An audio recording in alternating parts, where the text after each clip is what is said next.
काय असणार आहे? आता जिल्हा परिषद मतदारसंघात जिल्हा परिषद मतदारसंघामध्ये की नाही तुमच्याकडे अजून 10 ते 15 दिवस वेळ आहे. तुम्ही माध्यमाच्या माध्यमातून तुम्ही कुठल्या संपर्काच्या माध्यमातून कुठल्या पण माध्यमातून तुम्ही लोकांपर्यंत कसे पोहोचणार आहात? लोकांपर्यंत सोशल मीडिया असेल यांच्यामार्फत आणि स्वतः समक्ष भेटून प्रत्येकाच्या सोशल मीडिया काय सगळीच माणसं वापरत नाहीत ना. ज्येष्ठ नागरिक आहेत ते सोशल मीडिया जास्त वापरतात, जास्त वापरू शकत नाही. आपण स्वतः जाऊन पोहोचलं पाहिजे.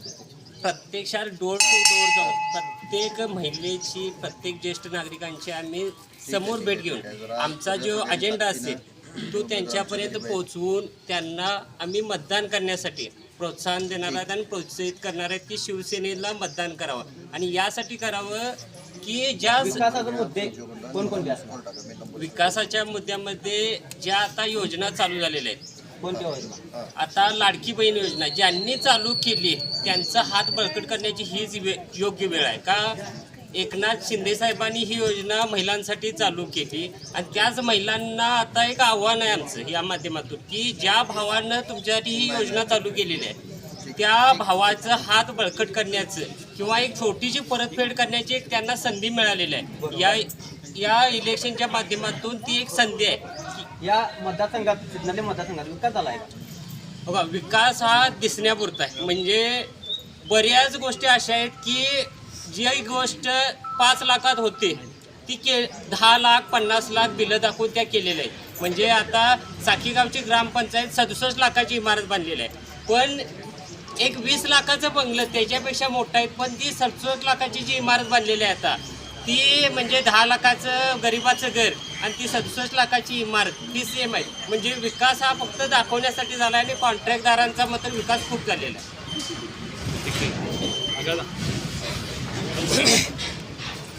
नमस्कार, आपलं नाव काय? विकास झाला का? विकास ही अशी प्रक्रिया असते ती सातत्यानं चालू राहिलेली असते. विकास कधी संपूर्ण होत नाही. त्यामुळे विकास हे शिक्षण, आरोग्य, रोजगार या सगळ्या गोष्टी सातत्यानं चालूच राहिल्या पाहिजे. विजन काय असणार आहे आपलं?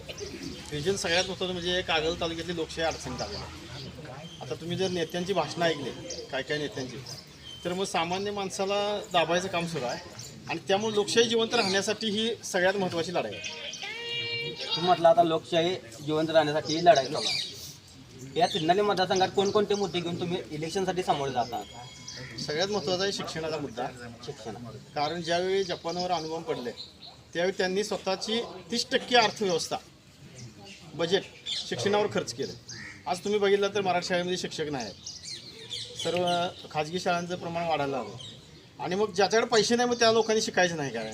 मग हे प्रश्न कोणीतरी जिल्हा परिषदमध्ये मांडायला पाहिजे. कारण या सगळ्या जिल्हा परिषदच्या शाळांचा सगळ्यात वाईट प्रश्न आहे. आता आमच्या गावामध्ये 2.5 कोटी रुपये मंदिर विकासासाठी आले, तीर्थक्षेत्र विकास, आणि शाळेत शिक्षक नाही म्हणून वर्ग बंद पडायची वेळ आलेली आहे. म्हणजे ही सगळ्यात महत्त्वाची पुढची पिढी. तुमच्या गावची मराठी शाळा बंद आहे का चालू आहे? चालू आहे शाळा, पण शिक्षक कमी असतात. म्हणजे सगळीकडे ही परिस्थिती आहे. मला वाटतं कागल तालुक्याच्या ठिकाणी 200-250 शिक्षक सध्या कमी आहेत.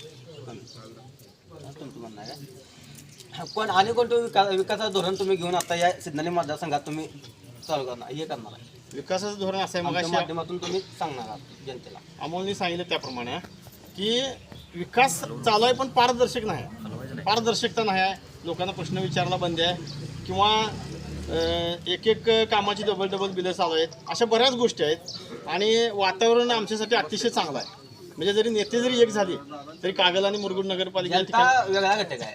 जनता वेगळा घटक आहे. आणि जनतेमध्ये छुपा मंडली गट फार मोठा आहे जो आपल्याला मुरगुड आणि कागलमध्ये दिसलेला आहे आणि त्याच्याहीपेक्षा जास्त उत्स्फूर्त प्रतिसाद आता या इलेक्शनला आम्हाला मिळत आहे. बाबूदा नाव काय आपलं सर? बाबुराव मुलगा.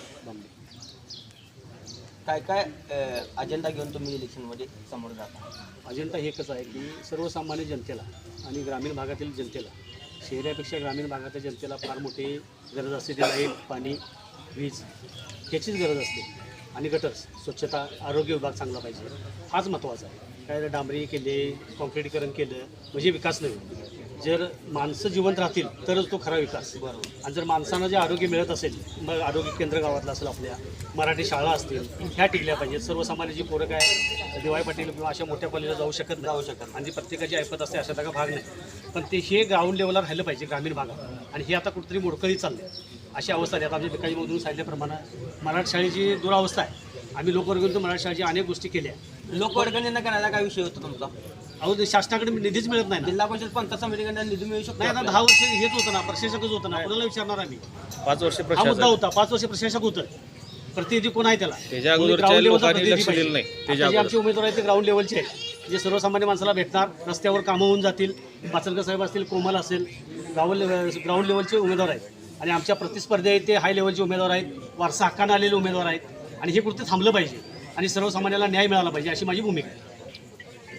कोणकोणते मुद्दे असणार आहेत या इलेक्शनमध्ये सिद्धनली जिल्हा परिषद मतदारसंघात? सिद्धेली जिल्हा मतदारसंघात आमचा भूमिका एकच असेल की वीज, आरोग्य केंद्र आणि तिथं असणारे डॉक्टर्स, तिथं असणाऱ्या नर्स, तिथं असणारे आशा सेवक ह्या वेळच्या वेळेवर आम्हाला मार्गदर्शन करतील. यावेळी प्रत्येकाच्या घरी पोहोचतील.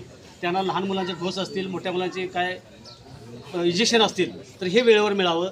सर्वसामान्य जनता सुखी राहिली पाहिजे, हाच आमचा अजेंडा असेल. सिद्धनली मतदारसंघात विकास झाला आहे. विकास झालेला आहे. विकास काय नाही म्हणता येणार नाही, नाकारता येणार नाही. पण तो बऱ्यापैकी कॉन्ट्रॅक्टदारांचा विकास आणि थोडी खाला विकास असा झाला म्हटलं तर काय चुकीचं होणार? इकडे द्या. नंतर घे.